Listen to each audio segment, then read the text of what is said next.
ഇന്നിവിടെ പറയാൻ പോകുന്നത് ഒരു ജനറേറ്റർ എങ്ങനെ സ്റ്റാർട്ട് ചെയ്യാമെന്നും അതിനുശേഷം അതെങ്ങനെ കണക്ഷൻ കൊടുത്തിട്ട് നമുക്ക് പ്രവർത്തിപ്പിക്കാമെന്നുള്ളതാണ്. അതിൽ നിന്ന് ഇലക്ട്രിക്കൽ കണക്ഷൻ എങ്ങനെ കൊടുക്കാമെന്നുള്ളത്.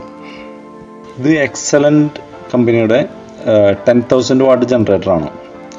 ഇത് ഇൻഡസ്ട്രിയൽ പർപ്പസിന് യൂസ് ചെയ്യുന്ന ജനറേറ്ററാണ്. നമുക്കിത് സിംഗിൾ ഫേസിലും 3 ഫേസിലും കണക്ട് ചെയ്യാം.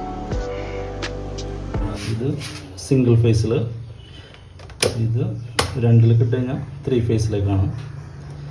ഇത് ഓഫ് ചെയ്യുക, ഇത് ഓൺ ചെയ്യുക, സർക്യൂട്ട് ബ്രേക്ക് ഇത് ഓൺ ചെയ്യുക, 3 ഫേസിൻ്റെയാണ്.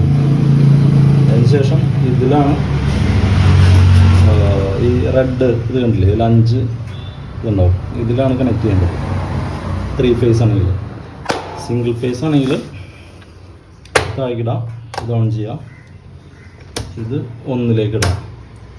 1ലേക്ക് ഇട്ടിട്ട് ഈ 230 വോൾട്ട് കാണുന്നില്ലേ, ഇത് ഈ ബ്ലൂ കളറിലുള്ള ഇൻഡസ്ട്രിയൽ സോക്കറ്റാണ് കണക്ട് ചെയ്തത്. 230 വോൾട്ട് അതിലാണ് സിംഗിൾ ഫേസ് യൂസ് ചെയ്യുന്നത്. ജനറേറ്ററിനെ എങ്ങനെ ഓൺ ആക്കുന്നത് നോക്കാം. ആദ്യം ചോക്ക് ഓൺ ആക്കാം.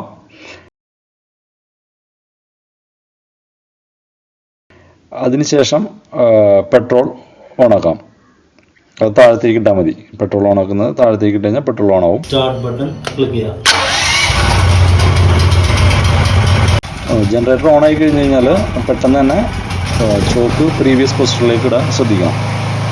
ചോക്ക് ഇടുന്നതുകൊണ്ടുള്ള ഉപയോഗം എന്താണെന്ന് വെച്ച് കഴിഞ്ഞാൽ കാർബറേറ്ററിലേക്ക് വരുന്ന എയറിൻ്റെ ക്വാണ്ടിറ്റി കുറച്ചിട്ട് ഫ്യൂവൽ കൂടുതൽ വരും. അപ്പോൾ ഇത് എൻജിൻ പെട്ടെന്ന് സ്റ്റാർട്ട് ചെയ്യാനായിട്ട് ഇത് ഉപകാരപ്പെടും.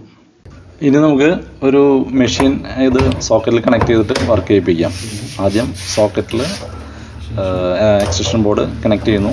അതിനുശേഷം എക്സ്റ്റൻഷൻ ബോർഡിൽ കൊടുത്തിരിക്കുന്ന